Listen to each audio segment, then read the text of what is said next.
WB staff সিলেকশনের মাধ্যমে group C group D নিয়োগে new recruitment বিজ্ঞপ্তি জারি হচ্ছে 2024-এ, যেখানে তোমরা মাধ্যমিক পাস থেকে উচ্চ মাধ্যমিক পাস, গ্র্যাজুয়েশন এবং পোস্ট গ্র্যাজুয়েশন কোয়ালিফিকেশনে কিন্তু তোমরা এখানে আবেদনটা করতে পারো।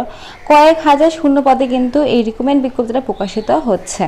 তো চলো সেই বিষয়ে এখন তোমাদের সাথে বিস্তারিত আলোচনা করি কি বলেছে।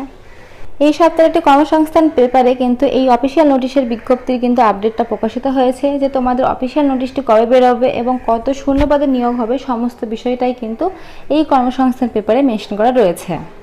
আচ্ছা, এখানে ফার্স্টে বলেছে দেখো, পশ্চিমবঙ্গ স্টাফ সিলেকশন কমিশনের মাধ্যমে গ্রুপ সি গ্রুপ ডি পদে কয়েক হাজার শূন্য পদে বিজ্ঞপ্তি শীঘ্রই প্রকাশিত হবে।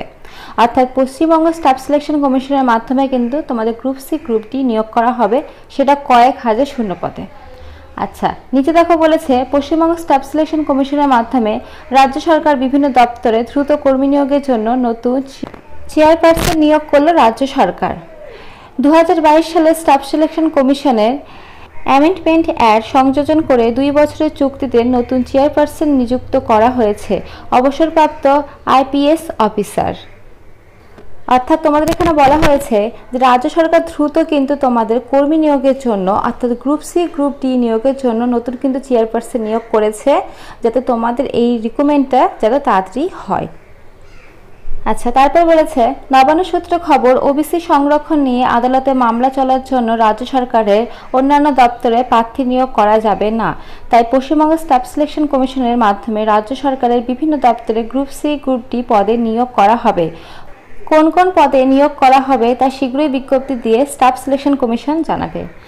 তো দেখো, এখানে বলা হয়েছে নবান্ন সূত্র খবর এটাই যে ওবিসি সংরক্ষণের মামলার জন্য রাজ্য সরকার কিন্তু অন্যান্য দপ্তরে প্রার্থী নিয়োগ করা যাবে না। তাই পশ্চিমবঙ্গ স্টাফ সিলেকশন কমিশনের মাধ্যমে গ্রুপ সি গ্রুপ ডি এই সমস্ত রিক্রুটমেন্ট কিন্তু করা হবে, যার বিজ্ঞপ্তি কিন্তু খুব তাড়াতাড়ি তোমাদের প্রকাশিত হয়ে যাবে। স্টাফ সিলেকশন কমিশনের মাধ্যমে যে পদে নিয়োগ করা হবে সেই সব পদে ক্যাটাগরি ভিত্তিক শূন্যপদ ঘোষণা করা হবে না। সেই সব ক্ষেত্রে সংরক্ষিত ক্যাটাগরি প্রার্থীরা সাধারণ প্রার্থী হিসেবে দরখাস্ত করতে পারবেন।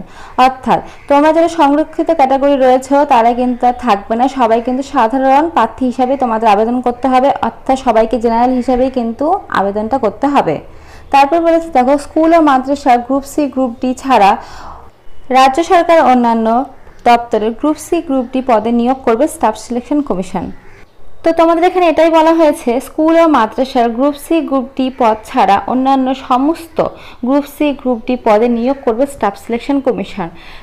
যেহেতু ওবিসি নিয়ে এখন বর্তমানে ঝামেলা হচ্ছে, সেই জন্যই কিন্তু স্টাফ সিলেকশন কমিশনের মাধ্যমে তোমাদের গ্রুপ সি গ্রুপ ডি নিয়োগটা করা হবে।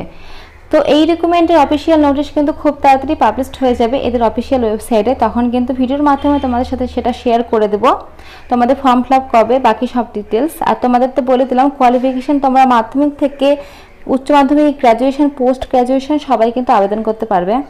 তো আজকের মতো এইটুকুই, এই আপডেটটাই ছিল আজকে। নেক্সট কোনো আপডেট পেলে ভিডিওর মাধ্যমে তোমাদের সাথে শেয়ার করব। তো আজকের মতো এইটুকুই। ভিডিওটা ভালো লাগলে অবশ্যই লাইক করো, আর এখন নতুন নতুন আপডেট পাওয়ার জন্য চ্যানেলটা অবশ্যই সাবস্ক্রাইব করে রেখো। Thank you.